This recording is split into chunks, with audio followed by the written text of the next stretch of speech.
Did you know that a sermon, yes, your minister's church sermon, is a form of intellectual property? Our guest today is attorney Kimra Major Morris. Attorney Major Morris specializes in this area, and today she is here as our guest, though she's often sitting in this seat as the interviewer. So we're going to turn the tables a bit on her. Welcome, Kimra, to Legal Connections. Thank you so much for having me. You are very welcome. Tell us a little bit about the area of law you practice.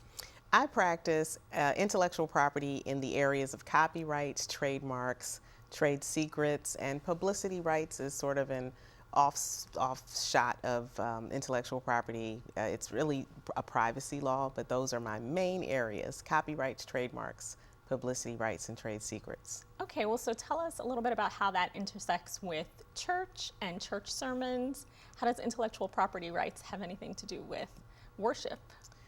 Well, there's actually a section in the copyright law that is carved out specifically for places of worship.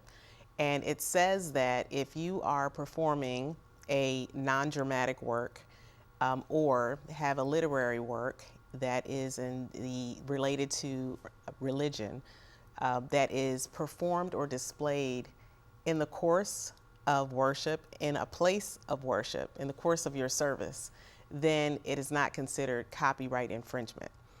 And so that's the connection between this book and the law. And I just thought it was something that most people wouldn't automatically know, and decided to write a book to educate others about it. Excellent. So what do churches need to know about intellectual property? Well, I think the first thing is that copyright law is pretty complex, and that's the main focus of this book, although there are other areas of intellectual property that intersect with church law. But I wanted to point out that copyright law says that the owner of the work has the exclusive right to do certain things. And when you're in a place of worship, first of all, it's hard enough not to accidentally infringe even when you're not in worship. But how many people know what the rules are and actually think that they apply when they're worshiping? So I want churches to know that the copyright law says that the owner of the work has the exclusive right to perform that work, to display that work. And the exception is, when it comes to churches, if you are displaying or performing the work in a place of worship and during the course of the service. And so now that we have all this new technology, people are streaming, people are recording, and the laws are old. And so these are not common sense laws. I just want people to know that there are rules, and the churches need licenses. And how would a church go about getting a license? Well, it's become easier. The big companies, ASCAP, BMI, CSAC, those are called performing rights organizations, and they work on behalf of the songwriters and the owners of the songs to provide churches with licenses. And so you can actually go to the main company that is doing this, that has partnered with these, is Christian Copyright Solutions. CCS is what it's known, but there are others, but that's the biggest one that has partnered with these performing rights organizations, and they will give you a license based on congregation size. So the price ranges, it's an annual license, it ranges from like $500 to $15,000 depending on the size of your congregation. Okay, tell us what inspired you to write the book. You know, it was just, I grew up in church.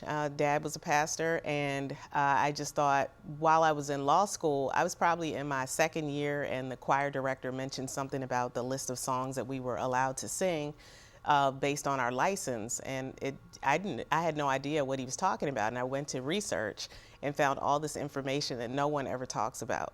And so I just thought, wow, if I didn't know it, and I know probably more than the average person about copyright law, then so many people probably need this information. Right, absolutely.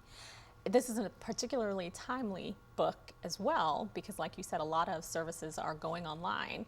And so can you tell us a little bit about what that added complexity of service online? Oh my goodness. So yes, especially during the pandemic, people were not meeting in person. And then, I know several people who were just spontaneously recording from their homes, had the music in the background, and they were surprised when the platforms, Facebook or whatever, were cutting them off because they have to comply with these licenses as well. The music, unless you have paid for it, then you're not allowed to stream it. So some people had to learn the hard way, but also the sermons, if you opened with that. If someone writes a sermon, then they have created that work. But if the preacher is under contract, the work could belong to the organization that he works for because it's something that he's doing in the course of his job. Right. But it really just depends on the contract. But initially, it is the pastor's intellectual property. Okay, is there anything else we need to talk about? I would just say that the name of the book is A Church Copyright Compliance. It is available, and I hope it helps to turn the lights on for somebody. Excellent. Now you have a better understanding of intellectual property and church copyright licensing. I'm Deidre Keller. Thanks for watching Legal Connections.